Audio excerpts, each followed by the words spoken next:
still giving us his time. Can we, we've got his presentation up there. And he's online on your screen in front of you. So I've known Duncan for over 20 years. I met him at OTLA when we were board members there. And I've never met anyone so generous with his time and his commitment to his clients. He volunteered for almost every intervention during my tenure with OTLA, doing lots of cases outside of medical malpractice. He does specialize in medical malpractice. He's done number of trials recently, and that's what he's going to talk to us about. So I don't want to eat into his time, and please welcome Duncan Embry.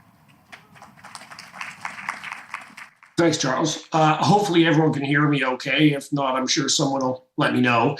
And maybe I can get Damien to take this back to the beginning of the slide deck.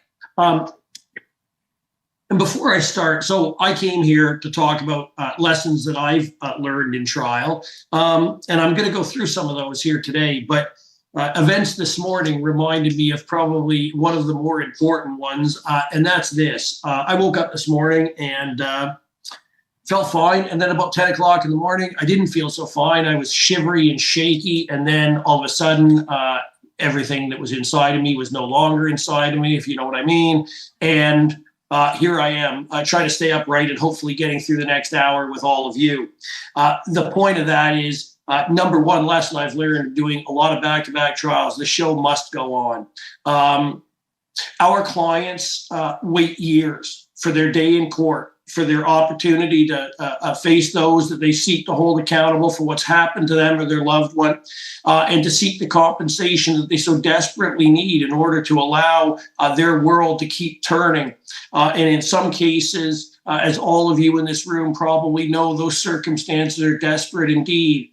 And the court system, there's a backlog. That's probably no one's fault. There's judicial vacancies. There are reasons that the system is not necessarily as fast as we may like or our clients may need. But when it comes time for our client's case to go to trial, my basic rule of thumb is my obligation is to be completely ready and to try that case on schedule, on time, regardless of whether today I'm sitting at home with various accoutrements just in case things go sideways.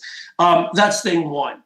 And maybe I'll get Damien to turn the slide. The cases I want to talk about today are up on the screen now. There's sites for the first three, Hemmings and Penn, Hassan and Trillium, Rogerson and Weibube. You'll note the next two are reserved. Bond and Gooley is out in the Alberta Court of King's Bench, and Benda and Farine is a Toronto action where the trial finished this spring. And the next two are Court of Appeal decisions that I also want to touch on. And the first thing I'd say about this is, when I look back on it, we tried a lot of cases in very short order. When the pandemic hit, we got up to speed in terms of being able to present the case virtually so that our clients' rights, again, back to my first point, would not go lacking. And so we tried a bunch of these cases literally back to back with maybe a week to two off in between. And I say that for this reason. The second lesson I've learned about being in trial is you need a great team. You need great colleagues. You need great co-counsel. And some of these cases were with co-counsel. You need great staff because without those things, there is too many moving pieces, and it wouldn't. So, for instance, when we get to Hassan and Trillium, the case involved very technical neuroradiology evidence with all kinds of MRI scans and CT angiograms, and lots of very high-powered experts looking at those images, literally screenshot by screenshot in some cases, image sequence by image sequence, and to be able at the end of the day to take whatever that witness had said that day, highlight it, track it onto the actual image, create an exhibit copy of that series or screenshot or what have you, seek defense's approval of that based on the real-time transcription, and get that into the trial judge's hands by the next morning. Now, I'm not the most technically literate guy, so I definitely couldn't have done it, but I don't think any one of us could do it alone. It is a monumental task, and from my point of view, surrounding yourself by really good people who care very deeply about what our clients are going through and what they need is one of the very important lessons that I can't underline enough. The last thing I'll say before I dive into these cases is, well, two things. First of all, a number of them, you'll see two are reserved. The first three are, one's reserved at the Court of Appeal. Hemmings and Peng, the appeal was argued a couple of weeks ago now and is under reserve. Hassan and Rogerson are both due to see the inside of the Court of Appeal early in the new year. And for that reason, it probably won't surprise any of you know, I'll be somewhat circumspect in talking about the lessons I've learned as the matters are still before the court, but I think there's plenty we can talk about.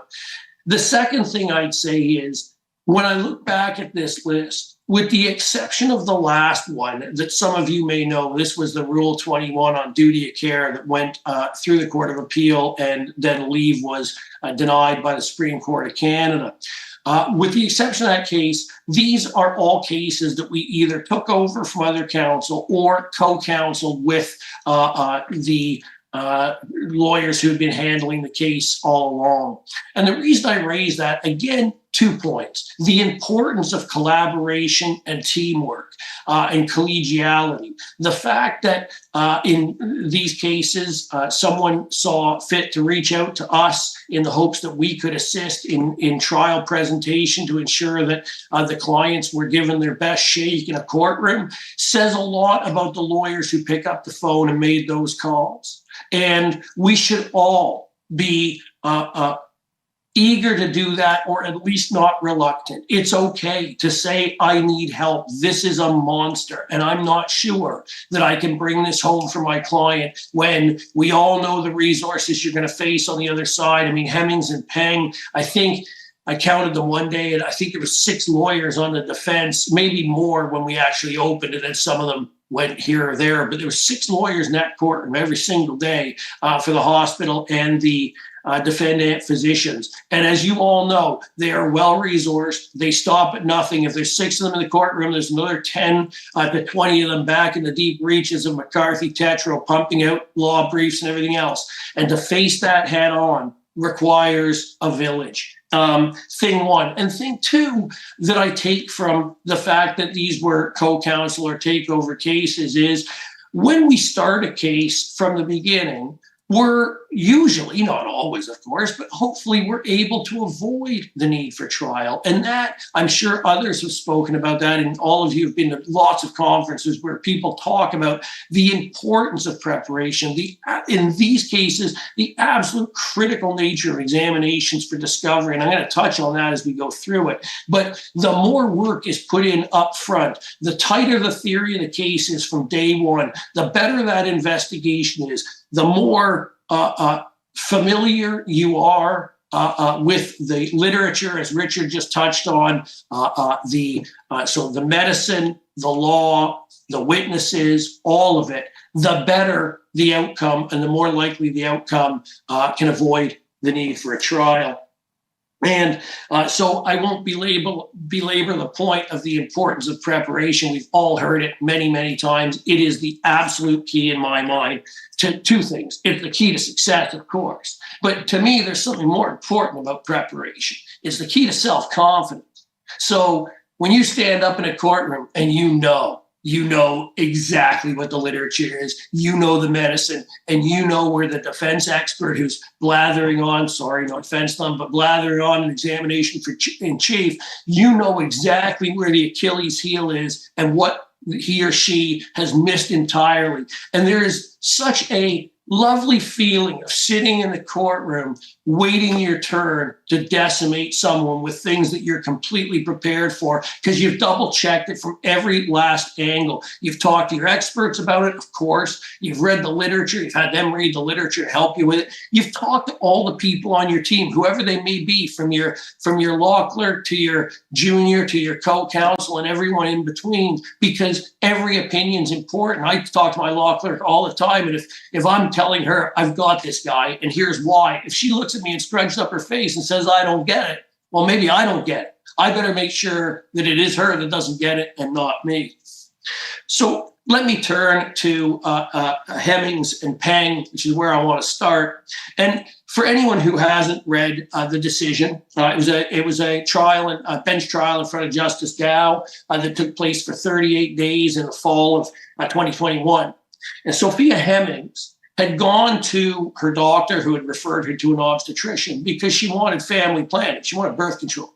She was in a new relationship. She was having unprotected sex, and she did not want to get pregnant. And she told, when she met the defendant obstetrician, she told him that straight up. And he knew it. He admitted it. And she had 5 appointments with him over the course of 6 weeks before he ever did a pregnancy test on her. And of course, by the time he, well, not of course, but by the time he did, lo and behold, she was pregnant. And here's the other thing. Sophia Hemmings, aside from not wanting to be pregnant, to the knowledge of the doctor, she was also morbidly obese. She weighed 317 pounds. And that's relevant because all of the literature on pregnancy talks about the very substantial increased risks faced by patients who are above a BMI of about 30 or 40, and she was over both.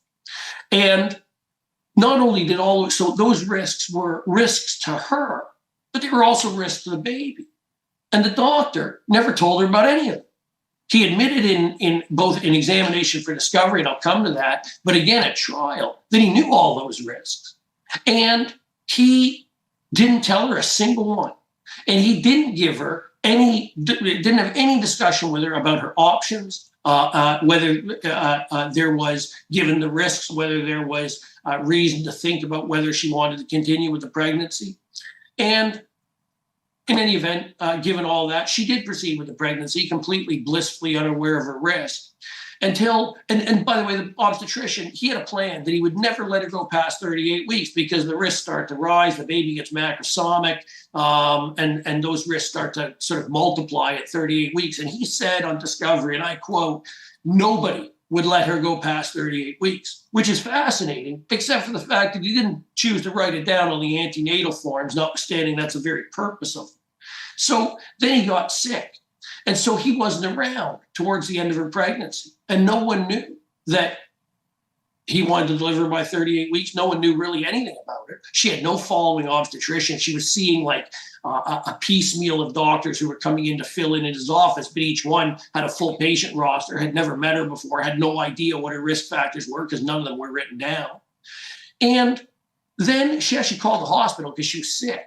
And the hospital had a policy. The policy was, if someone calls you up and they're past 38 weeks, you review their antenatal 1 and 2. And if it's not available, if you can't review it, you bring them to the hospital right now. Why? Because they knew patients like this are at risk. Well, the nurse didn't do any of that. She wrote exactly 8 words on the telephone advice form, none of which were particularly germane to any issue, but they certainly didn't warn Ms. Hemmings of any risks or tell her to come into the hospital to be checked out. And another 2 weeks went by before her obstetrician came back to work. She went to see him and he said, you need to get to the hospital right now. And they induced her. And the problem was they induced her and probably the predictable happened. She had cephalopelvic disproportion. Baby was too big for the pelvis. And so after they induced her and let her labor for a while, the obstetrician said, you know what, we've got to do a C-section because she's not going to deliver this baby vaginally. So she already had a working combined spinal on board, pain medication, or pain was well under control, no issue there. They took her to the OR. And when she got to the OR, she complained that she couldn't breathe, which is, again, a very common occurrence with a spinal on board because it feels to the patient like they're paralyzed. They can't feel their lungs inflating, but their lungs are inflating. Usually, after lots of anesthetists testified at trial, usually you say, okay, well, it's okay. You feel you can't breathe, but I'm watching your lungs go up and down. You're just fine, ma'am. Everything's good. And that's enough to reassure. But the anesthesiologist in this case didn't do that. And the second thing the anesthesia experts said you do is you bring in a family member, a support person. This was a single mom, and her sister was in the hospital and knows her better than anybody. And they brought the sister in, just as they should have. And when the sister came in, she testified that her sister was completely calm. And she turned and said, "I can't breathe. Help me out." And the sister turned to the doctor and said, "Hear that? She says she can't breathe." And the doctor said, "No, she's just panicking. I'm going to knock her out and take the baby." And that's precisely what he did. Problem being, she suffered cardiac arrest when he did that because he gave her general anesthetic. Our theory, which was accepted by the trial court, was he gave her a general anesthetic on top of a spinal, which, big fancy word, they potentiate each other, which means the anesthetic gets real strong, dropped her blood pressure. But he was having trouble, the anesthesiologist, intubating the patient. And because of that, he was distracted because once you knock someone out, you better get a tube in them because you're breathing for them. And without you, they're not going to make it. So he quite naturally said, "I better prioritize this and get a tube in her or she's dead." So he was doing that, and he missed the fact that she went abjectly hypotensive. Her blood pressure dropped to numbers that weren't recordable at some point, and she had a hypertensive cardiac arrest. So I'm not going to talk about all the lessons I learned in trial. I want to give you the facts of it, and let's talk about very specific things. The first is discovery of evidence. And what do I mean by that? Well, and we can pull a slide up because they're on there, but a month before the trial, the hospital wrote to us and said, we found this nurse, and she has a distinct and clear recollection of the events in the OR. And here's what it is. Well, wouldn't you know, it was totally supportive of the defense position and really unsupportive of the plaintiff. I was shocked myself. And when we look back, and we'll come to the importance of comprehensive discoveries, because that's the lesson I really learned from this. But the questions have been asked every which way. Were there any nurses? Do they remember anything? Where are they? All those questions were asked by our co-counsel who had the case at the time of discovery. All those and then some, and I'll come to that. There was thousands of questions asked at this discovery, and it worked out very well because we needed to deal with this late-breaking witness. So what we did is we wrote to the hospital and said, "I'd like to know her last known address and when you took this statement from her, who was present, what are the circumstances?" And they said, "Go fly a kite. None of your damn business." I said, "Oh, all right." So we retained an investigator, and we sent an investigator out. We skip traced her. We found her. Investigator talked to her. Lo and behold, she said, "Yeah, those lawyers came to me a year ago, just over somewhere around there, and they talked to me, and I gave them a statement." And I thought, really? You gave them a statement a year ago, and they're telling me a month before trial? Boy, that looks bad. So we brought a motion at the outset of trial to exclude her evidence. I knew we'd lose because the physicians, of course, say, "Hey, it's real evidence. We didn't do anything. Even if the hospital did something, we didn't, and the court has to hear it to adjudicate fairly." I knew we'd lose on that issue. But it sure helped to start the tenor of the trial by saying, this is what we're up against, and this is what these people did, and we have them red-handed. It doesn't engender confidence in a trial judge, I would say. The second thing we're up against is the remarkable memory of the defendant. The anesthesiologist came to trial, and he said, "She did something I've never seen before or since, never ever. She was panicking and thrashing," which he put in his notes, and she levitated. The entire upper half of her body, keep in mind, is a 317-pound woman with a spinal anesthetic on board. She levitated her entire upper body off the operating room table, and that's why he didn't have any choice but to give her a general, notwithstanding the risk.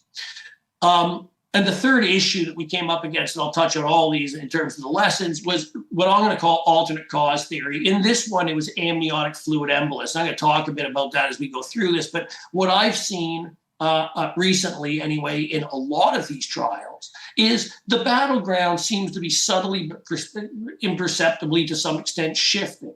And what do I mean by that? I mean, the defense has always really enjoyed causation. Let's be honest. They want it super complicated, right? That's why they objected vociferously when we did Sachs in front of a jury to a question about whether the breach of the standard caused or contributed to the loss, because that's too easy. They want complex language and complex legal methodology.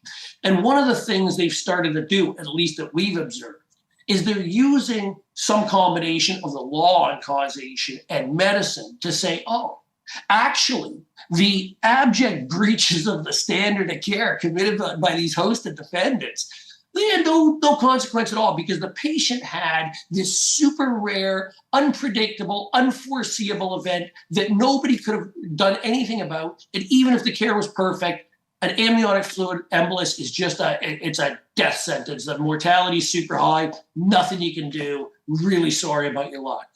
And we faced the same thing, different theory, of course, in Hassan, which was a vertebral artery dissection case. I'll come to it. But the defense said, oh, no. It wasn't a vertebral artery that threw a clot that then propagated and grew and cut off blood flow to the brain, although that happens every day, by the way, unfortunately. They said, no, this was a spiral dissection that went all the way up the artery. And when we drilled right into that, it was nice to cross-examine all of their experts and have them agree the thing that they wrote about, that they were sure it was, they'd never, ever seen it before. It had never been reported in the literature. And for various reasons, it didn't make an ounce of sense in any way. But my point is, that's what we're facing as these cases go to trial. And I think it's really important to underline that. One of the things that my partner, Daniela, has been very sort of vocal about in our office is forcing them on the issue of pleading. Right? Get to discovery, ask them directly, are you alleging some other cause? If so, that's a material fact, you need to plead it. I'm entitled to notice, I'm entitled to pleading now. I'm not, because what happens is we get these late breaking theories a month before trial, and sometimes it's hard to run them down and make them out for the nonsense they are. In terms of the lessons I learned, again, I'd go back to the benefit of comprehensive discovery. In this case, our co-counsel spent days with both the obstetrician and the anesthesiologist and various other witnesses. And the results of that, A, we were able to box in this new nurse very well. But B, we must have read in over 100 pages of discovery transcript into the record in this trial. And I used it actually in my opening. I was putting up excerpts of the read-ins and reading them out because I knew I'd never done it before, but I thought, how could you object to it? I'm going to read into the record. I have every right to read into the record. It's going to be evidence for absolute sure. What's the problem? Give the judge right now a full flavor of what we're talking about. And that was very effective because all the questions had been asked. In terms of the next thing I want to talk about is limiting the witness in the witness box. And really that I focus on, well, to some extent the nurse, but really the anesthesiologist with his theory that the patient levitated off the table. Again, we had comprehensive discoveries. I was able to take him there and say, listen, you were asked 974 questions or whatever the number was about these events. And you never thought to tell anyone that you saw something you'd never seen? That's odd. And you didn't plead it. That's odd. And you had experts in your field who were judging your competence. And you didn't think to tell them. Surely you'd want them to know you faced a once-in-a-lifetime thing so that they could take that into account and factor in their opinion. There's not much of an answer to that. And it didn't look so good. And his levitation theory was not accepted. And I've touched on the importance of chasing down witnesses. The last thing I'm going to talk about is how to tackle these alternate cause theories. And I go back to sort of, I guess, to Richard's point to some extent. The most important tackle to these things is the literature and your experts. And if your experts aren't well-versed in whatever the rare condition that the defense decides to pull out of wherever, you need to make sure you've got someone who is, or impeccable logic that indicates why it couldn't be what they said it was. In this case, we were able to say, hang on, it doesn't even meet the criteria for an amniotic fluid embolus, number one. Number two, amniotic fluid embolus is rare as hen's teeth. Number three, she didn't go into something called DIC, a bleeding disorder, and 83% of all patients with amniotic fluid embolus did. So what they want you to believe, Judge, is that she had the rarest of conditions and then was the rarest subset of those people. How about instead someone gave her an extra anesthetic and her blood pressure dropped, the very thing that everyone knows will occur. So let me then turn to Hassan and Trillium, the next case I want to talk about. This was a stroke case, as I mentioned. It was Mr. Hassan, young man in his 40s, he had developed very worrisome neurologic issues. He had balance issues, and he was hearing some noises, tinnitus in his ear. And he went to one hospital that sent him home, said it was vertigo. And then he went to his family doctor. And his family doctor, who, by the way, was a witness at trial and probably one of the best ones I've ever seen, she was like, she knew exactly what was going on. She's like, this is serious. This dude's a taxi. And if he's a taxi and he's got these complaints, it is vertigo, yes. But you've got to figure out if it's central or peripheral vertigo. If it's peripheral vertigo, that will pass on its own, labyrinthitis, those sorts of things. As an ER doc, you can send someone home or go have a sandwich. They're not going to be at much risk. But if it's central vertigo, whole different deal. That's in the deep brainstem. That is a problem. He then, with a note from his doctor that said all that, by the way, he's ataxic. You need to rule out stroke. This is serious. He took that note to the emergency room at Trillium Health, and the ER doc sent him home with vertigo. Didn't get him up and have him walk. Just a gait test would have determined this was central vertigo. Never got that benefit, went home. Over the course of the next night, things didn't go well for Mr. Hassan. And when his wife went to rouse him in the morning, he was moribund. So she took him back to the hospital. And by that point, very little could be done. There was still another delay before because it was the same ER doc, before they finally got their head on straight about what was going on. But the bottom line is, he had a vertebral artery dissection and had thrown a clot, or so we said, and so our experts said, into his basilar artery, which is the worst place you can get a clot. But there's treatments for it. And he didn't get any of them because no one did a simple CT angiogram on him because no one determined he had central vertigo. We tried that case over about 6 weeks, again with an alternate cause theory, which I'll come to, and we're successful in front of the trial judge. So I want to start. The first issue we faced was there was a defense challenge to the number of experts. And so the way that worked is they had this interventional neuroradiologist, top of the food chain. In fact, it turns out I have great respect for him, by the way, he wrote the world consensus guidelines on interventional neuroradiology. And I'll come to how you address a witness like that when he's on the opposite side, because that was a bit sweaty, shall we say. But they had that guy. And there's not very many of those guys, as you can imagine. So what did we have? We had a neuroradiologist who was absolutely fantastic. And we had an interventional radiologist. What we didn't have was those two things melded into one person, because there's not many of those one persons out there. So the defense thought, I guess, that was a strategic opportunity for them to object to us calling 4 experts. We'd settle damages. And when they wrote to us and said, we're objecting, you need to bring a formal motion, I was like, this is the best news I've had all day. Because before I open to this trial judge, I'm going to serve a motion. And I'm going to argue a motion all about the fact that they've created an alternate cause theory, and now they're trying to prevent these experts from illuminating that to the court. What could be more fundamentally unfair, and what can give me a better opportunity before I even open to, again, like we did with hospital counsel with the late-breaking witness, start the tenor of the trial with a flavor that was what we wanted, and I dare say probably not what the defense wanted. We won the motion. The second issue, how do you deal with a case where there's all kinds of studies, and because there are when it comes to things like TPA or really any stroke treatments. And if you look at most of those studies, depending on how you read them and whatever, the treatment for any individualized treatment is often results in benefit in less than 50% of patients.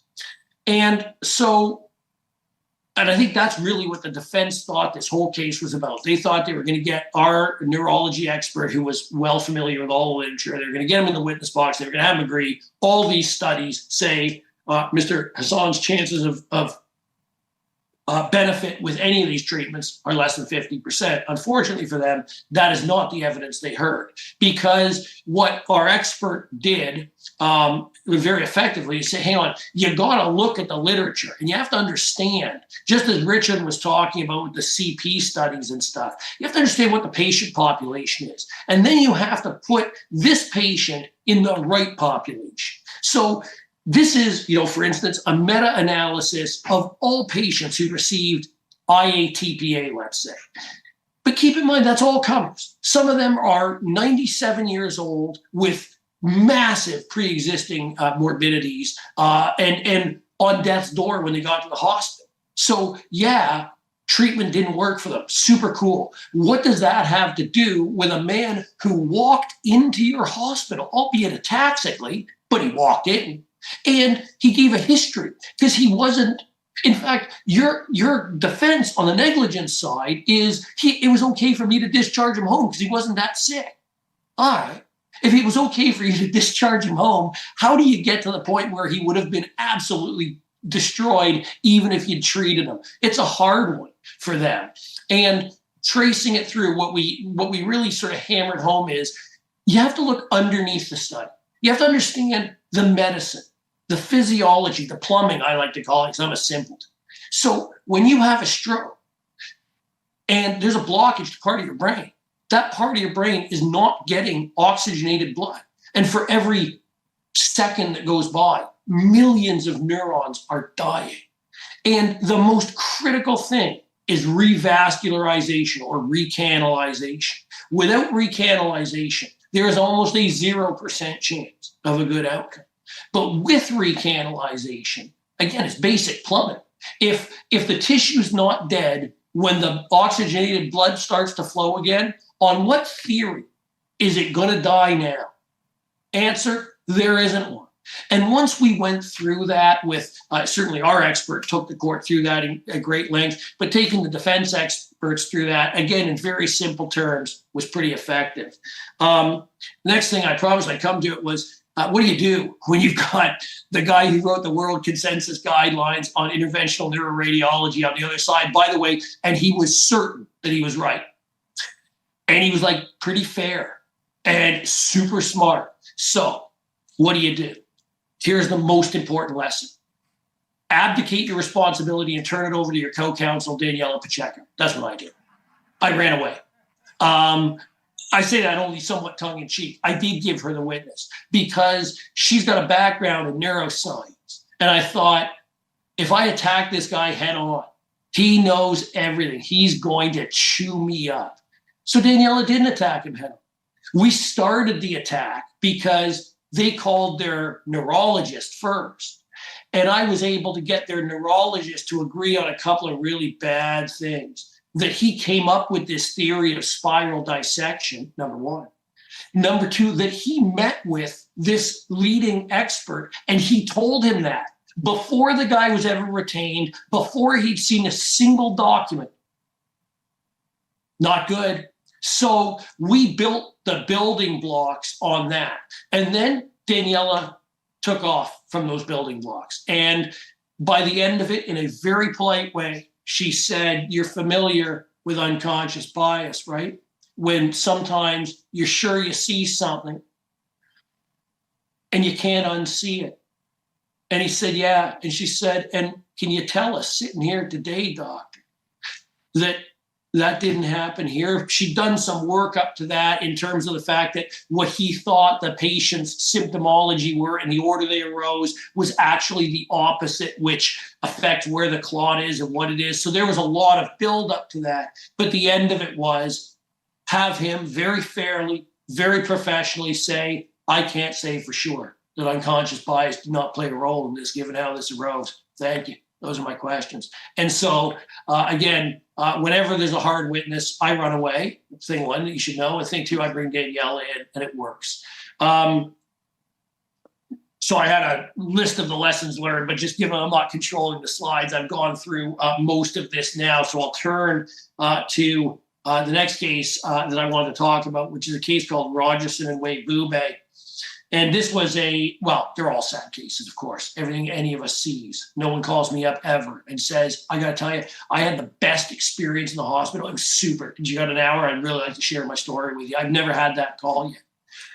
Everything's sad. But this one was a different level of sad for me. Tyson Rogerson was a little baby, and his biological mom had a lengthy mental health history and CAS history for very, very significant childhood abuse and trauma issues. And when she was 17, I think she might have been 18, she got pregnant with Tyson. And her family doctor referred her to an obstetrician who wrote a very careful note saying, this is a ticking time bomb, essentially. This woman needs real supports because, this is where postpartum depression and other issues are really, really serious concerns. The CAS needs to be notified in advance and various things. And in the course of her pregnancy, she went to her family doctor complaining of mood dysregulation, was put on an antipsychotic, although they said at trial it was for depression and anxiety. And then she stopped taking it, but no one asked her. She gave birth to Tyson, and she, notwithstanding a whole bunch of notes talking about the importance of social work consult, CAS consult, she left the hospital a day later. And there had been some issues in the hospital, even in terms of her mood dysregulation. And she went to her family doctor 3 times over the next 10 days. The baby was losing weight. She was concerned. She was concerned that she couldn't take care of the baby. And she told her doctor that. Her doctor sent her to a pediatrician. She told the pediatrician, I need help. I can't take care of this baby. And I need support on the ground, and I don't have it. And nobody, well, I shouldn't say nobody picked up the phone and called. Well, I should say no one picked up the phone and called the CAS, because what the pediatrician said she did was make an urgent referral to the CAS by fax, which the CAS never got. And so she told at this emergency appointment concerns about baby's weight and how mom's doing, etc. Pediatrician told her help is on the way. I'm going to get the CAS involved, and never did. And a day later, she assaulted her baby. And when she was examined by the police, she started by denying it and eventually said, you know what, I did it. I had nowhere to turn. I couldn't regulate myself. And so Tyson was adopted, and we acted for Tyson through his adoptive family, and we sued the doctors. We sued the mom as well, although in the middle of trial, we dismissed the claim against the mom because we said, you know what, she's a victim here just like Tyson is. She asked for help. She went to doctors who are trained in this, and it's a statutory responsibility to report to the CAS, and it was never done. The case went in great. We lost the case. We're going to the Court of Appeal on it, so I'll be exceedingly circumspect about what I say about this one. But the first thing I want to talk, I've never had to, I don't know about many of you, I've never had to deal with a self-represented defendant because the CMPA doesn't let me run amok with their doctors very often, I guess. But so this was my first. And it was a real challenge because she didn't have any real understanding of what was happening at the various pretrial attendances and stuff. She was beyond stressed out. She had pled guilty criminally, and she'd served her sentence. And she was quite a simple woman who had tried to move on with her life and actually had. She'd had another child. The CAS was hugely involved with a second child. And she got to the point actually recently before the trial where the CAS gave her a clean bill of health and said, you know what, you can do this competently. And she was thrilled about it. We ended up, really working through sort of how to communicate with her in a way that was appropriate, given that we're on opposite sides until we weren't, and was fair and took into account the very real human suffering that she had. And I'm really proud of that. So I want to raise it. The second thing is, it's not very often, I guess, that you get to make the standard of care a statutory issue. And the defense fought against it. They said, "Oh no, standard of care is for the pediatric experts and the family doctor experts. It's not about what Section 72 of the Child and Family Services Act says. That says, if there's a risk of harm, thou shalt report." And so we were able, through the course of calling both a CAS rep as well as various medical experts, to confirm for the court that the statute, a breach of the statute, is a breach of the standard of care. And that's going to be relevant when we go on appeal, because the trial judge, with great respect, he did quote the actual words of Section 72 of the Child and Family Services Act, but there's not another mention of it. There's no mention of the case law that's decided under it and that has held that the threshold is low, because better we have 100 calls than one child injured, which makes imminent sense. The legislature said, we prefer as a priority the safety of vulnerable newborn babies, which seems fairly right to me. And so too, once the standard is a statutory one, to not interpret the statute and look at the law under it and understand the context of the statute, we say amounts to an error of law. We'll see. The Court of Appeals sometimes agrees with me, but as we'll come to, often doesn't. The second part of that is turning the standard of care into an issue of factual causation. What do I mean by that? Well, we had two doctors. We had the family doctor and we had the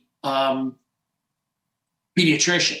And so with the family doctor, one of the things we set out to prove, and in fact did, because the court found it as a fact, was that the family doctor breached her duty by not sending the full mental health history of the patient to the pediatrician, because of course it was relevant. The baby was 15 days old. The GP didn't trust the mother. She wrote it in her notes. The baby wasn't gaining weight, and there was concerns about mother's ability to provide adequate care. In those circumstances, to not consider mother's mental health history is puzzling, to say the least. And the court agreed that the family doctor breached her duty of care by not sending that documentation to the pediatrician. And here's the wrinkle in the case.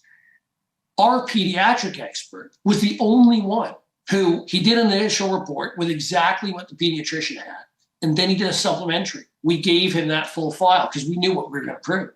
And we said to him, had the doctor had all that additional information, is there a duty to report? And he said, 100% there is. And so when the trial was finished, we said to the trial judge, well, here's the thing. That's actually not an issue of standard care. It's an issue of factual causation. If you find that it was a breach for the family doctor not to give the information, the only pediatrician who traces through for you in cause and fact as to what that means for outcome is our expert, who says, thou shalt call the CAS. So whether you call that a breach of the standard of the pediatrician for other reasons or not doesn't really matter to us, because it was a proven breach on the part of the family doctor, and it clearly affected outcome because you have a single uncontroverted opinion on it. Again, I like that sort of issue. The Court of Appeals sometimes agrees and often doesn't. So we'll see what they have to say. And I did put the other important lesson I learned on that case and several others, really is the importance sometimes of appellate floor. In terms of Bond and Gooley, I want to spend a few minutes on this. This was a case in Alberta. So it was my first foray trying a case when we started, it was the Alberta Court of Queen's Bench, and then one overnight, and the next day it was the Alberta Court of King's Bench. But in any event, never tried a case out there before. Got up to speed pretty good on the procedure and the fact that you have to call a judge my lord and my lady instead of your honor, which doesn't come very natural to me. But other than that, it went fairly seamlessly in the courtroom. The reason I want to touch on it a bit is the first thing is the importance of audit trails.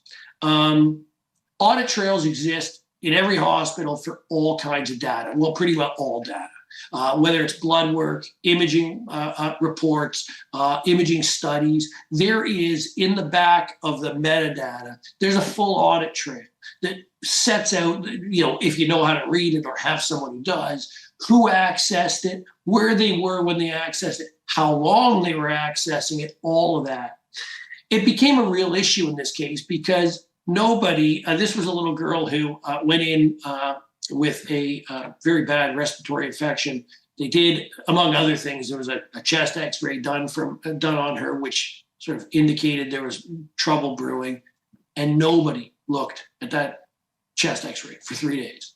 No one also looked at her blood work, another matter, but the x-ray became a bit of an important issue because the defendants were saying, oh yeah, we're very careful people. Of course, we looked at the imaging. We didn't actually rely on the report. We read the imaging itself. Oh, you did you? Okay. So we sent it with the hospital.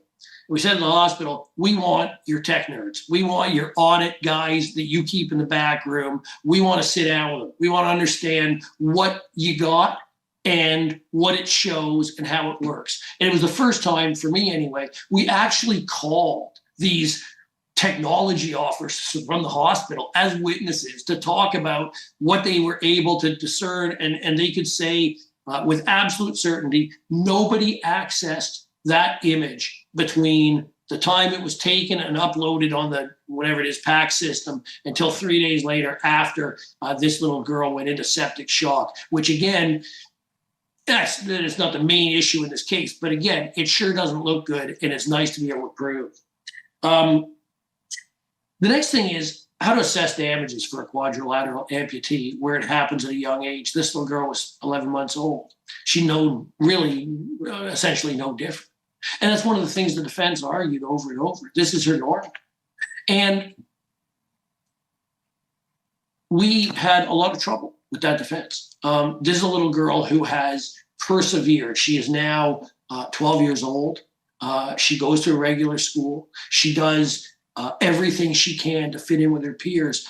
But what's starting to happen, her friend group is shrinking because she is different and they're noticing it. And it's affecting her. It's affecting her self-esteem and her confidence. And she wants to be like everybody else. So she doesn't want to wear her prosthetics, but she tires out and she gets skin infections and.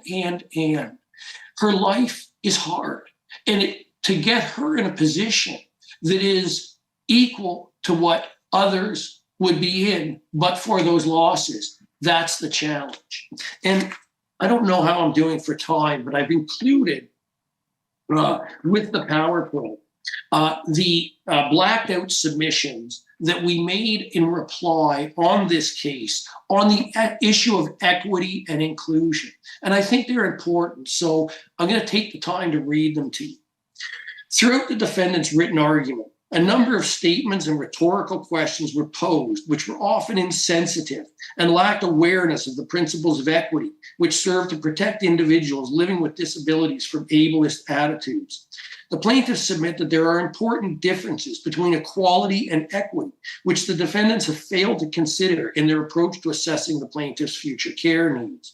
Equality means that all individuals are treated and perceived the same and given the same resources or opportunity.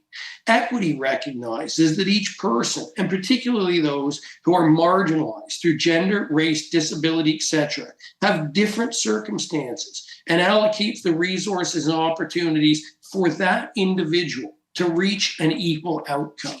And we then set out a great number of quotes from the defense submissions that sort of stand for the opposite of that very important proposition and said this: equity recognizes that people, particularly those who are part of equity-deserving groups, are not all the same.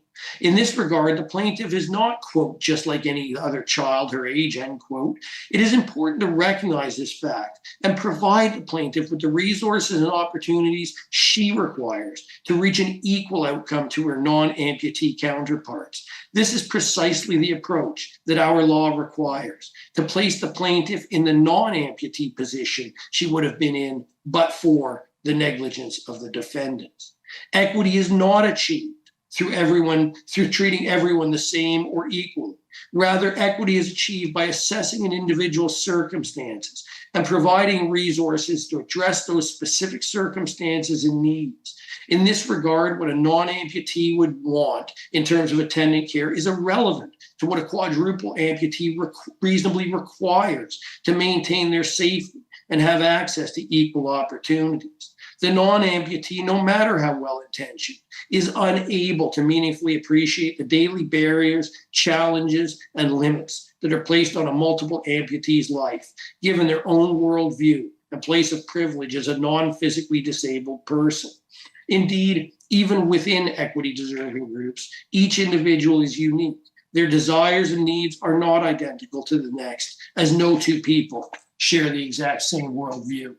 And the reason I quote all that, and there's more of it quoted in the slides, again, redacted, is I think this, in a lot of cases, this has caused me to really sit back and reflect as we talk about and think about diversity and inclusion and what it means, not just in our workplaces and for our colleagues and for our friends, but what it means for our clients who, listen, I was just in a pretrial a week ago, and I had the defense say, well, this child has, yes, he's got very real deficits, but he doesn't have gross motor 5 CP.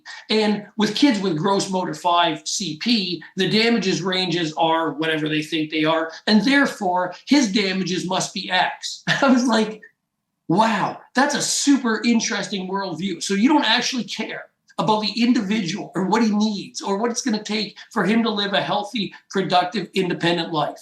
You're just measuring it against some yardstick because you don't want to pay more. And I think the more of us that really focus the lens on the issue of inclusion in appropriate circumstances, I think it's really important. Let me turn then to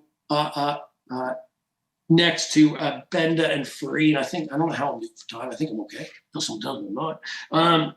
Benda, we just finished in June.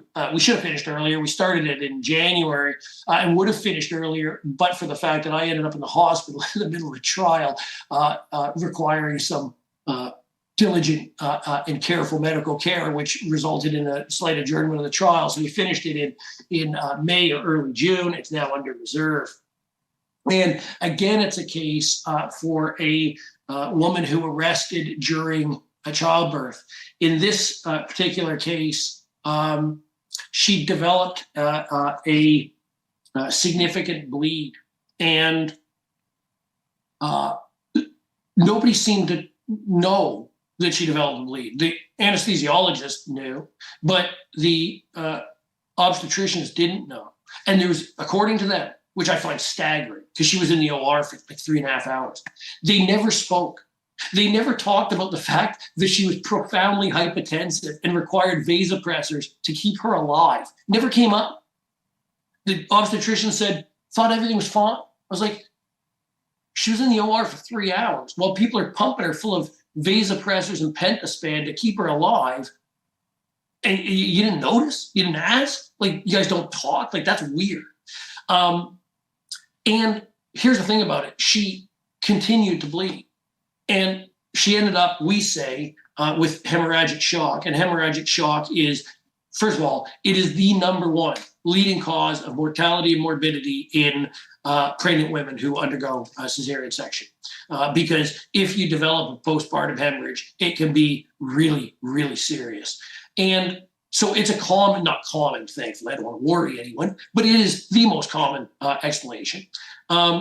But again, the defense came along with a very senior author who wrote all the studies on amniotic fluid embolus. He created, by the way, the amniotic fluid embolus register in the US.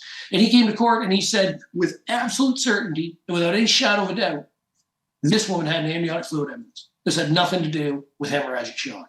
I thought his evidence was kind of funny, though, because he, in the next breath, maybe without really understanding the significance, agreed that she bled at least 1,500 cc's originally and bled another at least 1,000 to 1,500 cc's before she rested. And frankly, I think that was a significant underestimate. But so she lost in the range of 4,000 cc's of blood, and she was in shock. And they say those two things are unrelated. We'll see what the trial judge has to say about that. But again, and back to what I talked about with Hemmings, we had a lot of real good discovery evidence that we could start in the opening, weave it into the opening, put it up for the judge, and then use it throughout the trial with every cross-examination, because it tells a story. It tells a story of a bunch of people who at least claim that they weren't communicating at all about the patient's medical situation, which I find, I mean, regardless of what you want to say about causation, I find that staggering, and I'm hoping a court will as well. We again figured out how to tackle amniotic fluid embolism, or an alternate cause theory in this case. Again, they brought this world-leading expert on it, who it's interesting because he was sure this was an amniotic fluid embolus, but he'd also written a bunch of articles, and this didn't match any of the criteria in his own published studies, which he says are mandatory criteria. Didn't meet it. And not only that, he had cited a paper saying this is, on hemorrhagic shock, saying this should be required reading for all obstetricians to give safe patient care. And we took him through that article because all the things the author said, you got to do this, here's the risk, this is what happens if you don't do it, they all happened in this case. And I closed to the court by saying, I leave it to the court, but it strikes me as frankly unhelpful to the role of an expert to come here and hold forth to this court about your expertise and say something diametrically opposite to what you said in peer-reviewed literature to your academic colleagues. That doesn't, you know what, that's not helpful to this process in my view, and it's about time we call people on that when it occurs and we have the grounds to do it. And again, the last thing I was going to say about Benda is the importance of medical literature. As you can imagine, given this was our second dance around amniotic fluid embolus, we had every piece of literature I think probably ever published on the subject. And I'd love to take lots of credit and say I went through them all with a fine-tooth comb and I knew everything. But again, I ran away and left that to Daniela largely and let her fill me in on the really important stuff I needed for the witnesses I needed to handle. But and again, it goes back to my original point about it taking a village. Because of her deep dive into that literature, we walked into that courtroom each and every day with a great deal of confidence about the rightness of our position, even though this case is super complex. There's no question about it. And I want to turn briefly in a couple of minutes I have left to talk about two decisions from the Court of Appeal. The first is Sparasian Fellows. We tried this case in London, originally supposed to be with a jury. We struck the jury at the outset of trial and tried it as a bench trial back in May, June of 2019. And then we waited 13 months for decision. And I had personally thought the trial went absolutely perfectly.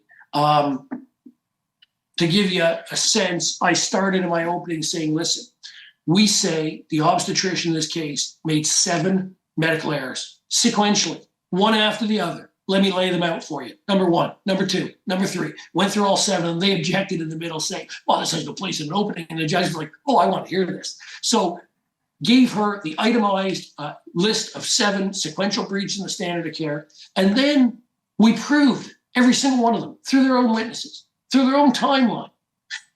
And so I felt pretty good while we sat there for 13 months with a gravely disabled little girl who's, this was a birth from 2007. This was a desperate, desperate situation for probably one of the kindest families I've ever had the pleasure and honor to meet, let alone represent. And when we got the decision, we lost. We lost on standard of care. We lost on causation. We did win on damages because that was Daniela's part of the case. She always wins. The judge said, I accept whatever the schedule in the plaintiff's damage calculations. I accept that completely. No issue. So Daniela likes to remind me that she won and I lost, which I take credit for. I did lose. Here's the thing about it. The 7 itemized breaches of the standard of care that we alleged, that I set out in my opening, then we proved, and then we put in written submissions and oral closing at the end and said, there were 1 through 7. Here they are. Here's the evidence. We're done here. The court never addressed any of them. I shouldn't say that. There might have been 1 or 2 that they addressed. But the principal one, the main one, there was no, it wasn't even mentioned. It was not analyzed. There was no response. There was no finding. And luckily for us, we had a very clear factual record. I had taken the obstetrician through the because this was an emergency. And I took him through minute by minute what he was doing in that emergency. And by the time he realized what was happening, he'd given me a timeline that was not one that he wanted to have given me, but it was his evidence under oath. And I'd asked every question, then I confirmed it. I had that timeline dead to rights. And that was really important when we went to the Court of Appeal, because what we said to the Court of Appeal is, hang on, you can debate whether this paragraph of the judgment means this or that or the other thing. But here's what you can't debate. The central allegation was this baby was going without oxygen to her brain. The obstetrician knew it, agreed that it had been going on for at least 7 minutes. He had the baby in a set of forceps, although we should have said he never should have used forceps. This was a stat C, but in any event, he did. This was the second set of forceps, by the way. He had the baby in a set of forceps, and he had the baby, according to him, at crowning. And I said to him, well, you're a skilled obstetrician. You've been doing this for 30 years. If you just left those blades on that baby's head with gentle traction, you could deliver the baby. He said, well, that's speculation. I said, really, doctor? 30 years of experience? You were speculating about whether you had the skill set to bring this baby out in a room air? Are you kidding me? And he's like, okay, when you put it that way, yes. No question, I could have done it. And I said, you let the baby go. You knew the baby had gone without oxygen. The baby had already retracted up the birth canal once, and you let the baby go. That's it. And that factual record is what we took to the Court of Appeal. And I think what the Court of Appeal ended up, although giving us somewhat of a rough ride, I might add, they did allow this appeal because it came down to, again, pure plumbing, pure logic. Let's just talk about, forget whether we know obstetrics, we don't, forget the scholarly publications. You knew this baby needed delivery. This baby was not getting oxygen to her brain, and you had the skill set and you had the baby in your grasp, and you let the baby go. There is no, like, who's that on? You want to put that on mom? Did she tell you to let it go? Like, what are we doing here? And I think that was telling at the Court of Appeal. And again, the last point I'd say there, the importance of appellate courts. That family, we were able to resolve that case. We won the appeal. It was ordered for a new trial with the delays, etc. I was concerned about that timing. Thankfully, we were able to resolve that case for that little girl and her family. And I'm so proud of the work that we did and the work that my team did tirelessly and my firm, because at the end of the day, it does take a village, right? I go lose a case. I tell my partners, this case is great. We're going to win. Everything's great. I come back every day from court. Yep, killed another witness. Everything's good. And then you get a decision 13 months later, and your partners, they can be forgiven for sort of looking at you like, are you smoking something over there? What are you doing?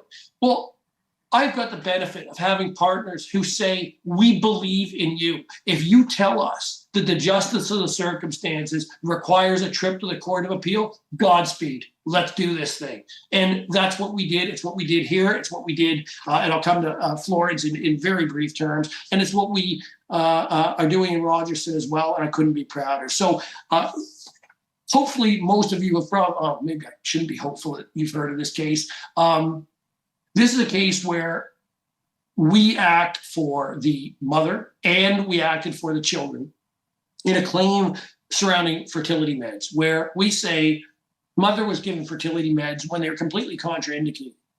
She was 26 years old and she'd been trying to conceive for a whopping total of 6 weeks at the time that the gynecologist gave her fertility drugs. And we sued on behalf of mom, and there's another claim on behalf of dad, although we're represented by co-counsel. And we named the kids. And after, God knows how many years of litigation, almost 10, I think, or 8, as we were approaching trial, the defense said, oh, we're going to bring a Rule 21 motion because we say the kids don't have claims. And so we went to, we first of all argued, no, come on, this should have been done 8 years ago. It's got to be decided on a full factual record anyway. Let's get on with it. Let's have this trial, and the Court of Appeal can deal with the whole mess at the end of it. The case management judge disagreed with us and scheduled and heard the motion for on duty of care and found against us. And so we went to the Court of Appeal on that because, again, this is an issue I feel very, very strongly about. I'm going to get into why kind of briefly, but went to the Court of Appeal, and we had, when it started, it was a bit of an uphill ride. Justice Fairburn was right out of the gate. She was all over me, and I was like, ooh, she didn't like this. By the time we were done, I knew I'd made a dent with her because she said to me, how do I get around the statement in Liebig that says there by a unanimous 5-member panel of the court saying that there can be no duty owed preconception. And I said, let me give you the answer, Your Honor. And I thought to myself, she's interested, and she was. She wrote the dissent in this case, and well, of course I'm biased. I think the dissent is incredibly well written. And we took the case, we sought leave at the Supreme Court, and we were denied. And I was shocked to some extent by that denial. And I'll tell you why. Because while this case was going on, Canada signed the UN Treaty on the Equal Treatment of Children with Disabilities. And this decision treats a certain class of children differently than others. And what do I mean by that? This is the only area of law where the parents have a claim in what's called wrongful birth. So they can sue for the extraordinary costs of care that their disabled child requires because of some act of negligence, let's say. But any amounts awarded to the parents belong to the parents. There is no structure or no requirement of one. There's no reporting to either the OCL or the PGT because the children are not persons before the court. They have no claims. So what we've done by by expanding, it started with Bovingdon and Paxton and now this, what we've done is create a situation where we have actually created a risk that somebody could come to court, prove the case, get a big award of damages, and literally put it in a duffel bag, take it to Vegas, and bet it on Red 17. And I don't know about you, but I look at that and say, that is not what is meant by equity and inclusion. That is not what meant by how we protect the best interests and safety of the children who are actually affected by the wrongful act. And what I argued to the Court of Appeal, and I think quite right, is we wouldn't be having this debate if we weren't talking about a doctor defending. Think about that. Well, I went to law school. I don't know about you. I learned the general principles of medicine. No one said, or principles of negligence. No one said to me, oh, by the way, the general principles of negligence only apply to everybody else, but they don't apply to doctors, just so you're clear on that. No, I missed that class. Maybe I missed a lot of classes, fair. But I'm pretty sure that class never happened. And why do I say that? Well, think about it. If someone negligently designed a bridge or a balcony, and then fast forward 10 years, the balcony collapsed, as happened in Florida not too long ago, due to negligence at the time of the design 10 years earlier. Do you think it's an answer in law to say, oh, well, 2 of these plaintiffs are only 8 years old, so they weren't born when I committed my act of negligence. So yes, I may be liable to everyone else who suffered injuries in the building collapse, but not these 2. Nonsense. Our courts would never sanction that. It's just like, it's trite law. Yet here, because the defendant is a doctor, there really is no other distinguishing feature. I thought about it really carefully before I made the argument. That doesn't strike me as a good way to advance our tort law in a uniform and patient-focused way. The last lesson I'll leave you with is this. Never give up. Our clients depend on us. We are the last thing between them and in some cases, real abject poverty, misery, and a lack of inclusion, a lack of voice in not only the medical system, the legal system, their communities. They're waiting, hoping someone from the LHIN might grant them 2 hours of additional care with their child so that they can go to sleep while someone else runs a G-tube feed. Like, these are very real problems, and they've been exacerbated through the pandemic. And I don't know about you guys. I know, and my doctors have told me, how much stress and strain I put on myself to represent the people I do in the way I do it. And I wouldn't trade it for the world, because I know just how critical it would be if we didn't do that. And frankly, if it was me on the other end of that phone and someone said, I can't help you, I'd be gutted. If someone just said, let me take the time, let me hear your story, let me see what I can do to help, that's power. And we have that power, and I'd ask you to use it. Thank you.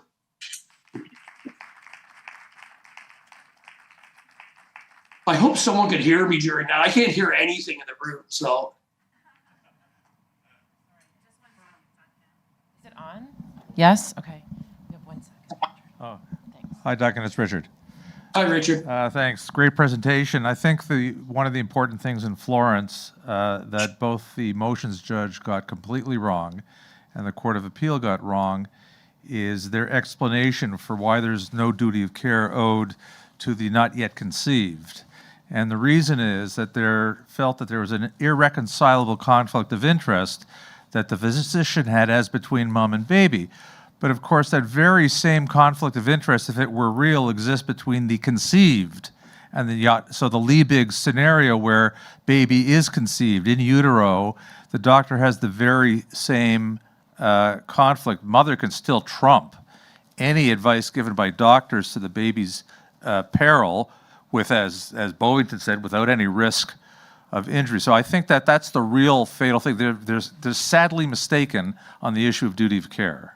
Well, it's interesting you say that, Richard, because the other sort of analogy I drew for the Court of Appeal is, listen, people, think about paramedics. Paramedics deal with this conflict every day. They show up in an accident scene and they triage and they say, you're going to die in the next 5 minutes. So I'm dealing with that first. And if the other person, they can't get medical help in time, that's what prioritizing is. And so conflicts exist in every walk of medical life every day, and we have a certain set of rules to deal with them. Why they chose that in this, it starts, of course, as you know, with Bovington, right?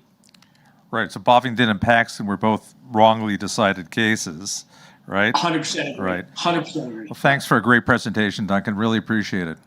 I'm just glad you guys could hear it, because when I didn't hear anything, I thought, oh my God, am I just sitting here for an hour blathering at a computer? Heard every word. Thanks so much. Great. Thank you so much, Duncan. Pleasure, guys. And now I'm going to go back to my bed and hope I can make the recovery at some point. Thank you. Okay, feel better. Thank you so much. Take care, guys. Bye now.